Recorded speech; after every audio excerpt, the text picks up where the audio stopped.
Grab your giant box cutters and leather jackets. It's time to zip line up to the bandwagon.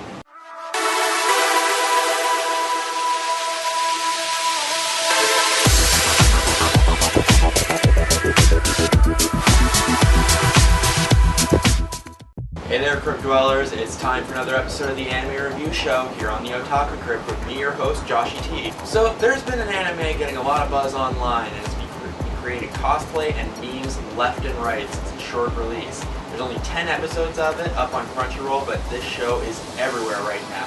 And that show is Attack on Titan. Now, I'm going to be giving a perfectly honest opinion here, so I'm either going to be getting like a lot of hate or a lot of praise for this one. But nonetheless, here we go. Attack on Titan is a medieval/steampunk themed show set in a world where literally a race of giants called Titans has driven humanity to the brink of extinction, and humanity, in an effort of survival, has begun living in just a giant walled community. And this has served them well for the first 100 years of this catastrophe. However, as we're introduced to our main characters, Eren, Mikasa, and Armin, living on a community on one of the outer portions of this walled region, they are confronted with a new threat in that a 60-meter-tall Titan appears out of nowhere, which is a big problem considering the walls around the town are 50 meters high. And in this moment, humanity's 100 years of peace is ended and the war with the Titans begins anew. I'll first talk about the positives of this show. It's different. I will give it that. This show is like nothing I've ever seen before, especially in the sense of it being, well, it's a little screwed up, i.e. in the first episode, when you were introduced to the Titans and their predatory nature, there is nothing implied. You are watching 60-foot tall, sexually ambiguous giants eat people. And not like it's happening off screen, you see them snap their spines like rabbits and devour them. So yeah, show's a little screwed up in that way, but compliments for being different. It's also like a different take on your kind of hyper-action show in that the sense of combat happens in a really interesting way, where they have a device that basically shoots out wires between buildings, and they use this to gain the height advantage on something that is obviously a lot bigger than them, which was a very clever way to do this, but it's almost distracting to see humans doing this. They're just constantly like swinging between buildings like Spider-Man style, and just constantly moving, which is something we're not used to, and maybe that's why I have a problem with it, just because it is so different. But I just find it's kind of like way too breakneck to have humans moving that way. Also, the first few episodes of this show have a major pacing problem in my opinion. It has, in that first episode, we have the catastrophe where the Titans break through the wall after 100 years. Next episode, time skip. Episode after that, time skip. Episode after that, time skip. And then there's a bit of your training style montage episode and time skip again.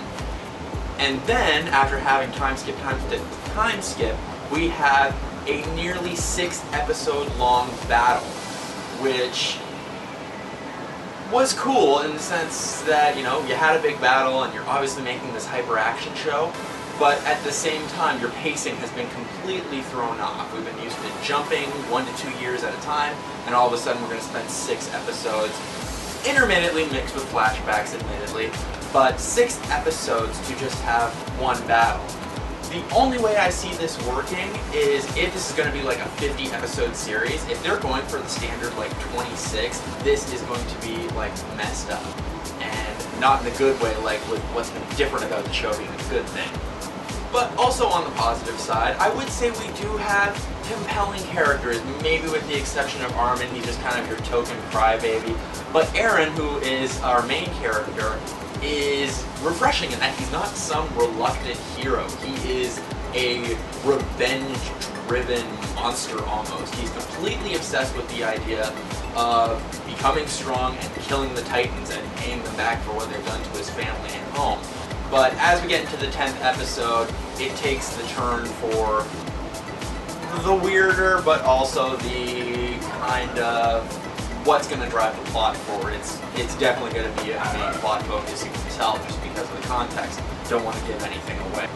What I'm going to recommend to you is, I would say give this a try, just because it's different, and that is deserving in the world of anime, where many of them are the same. My personal take on this is, am I absolutely obsessed with this? No. I watched the first 10 episodes to get a feel for it and tell you guys about it.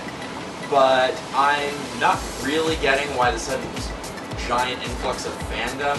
I will say, for you cosplayers out there and con goers, get used to seeing this jacket because you're going to be seeing a lot of it, because every single fighting character in the show has the exact same uniform with the exception of the patch being different. So get used to seeing this brown jacket and the metal plates on the side, because if this fandom explodes in the way that Sword Art Online did last year, you're going to be seeing this a lot. So get used to it. Anyway, thanks for watching, guys. It's good to be back doing reviews. Watching new stuff, always a good idea. So let me know what you think about the show in the comments down below. Do you agree, disagree? It's all good. This is about discussion here. And like and share these videos. You know, I kind of want to get them out to you guys if you like them. So yeah, that's all I have for you this time. I am Joshy T. We will see you next time on the Anime Review Show. Take care, guys.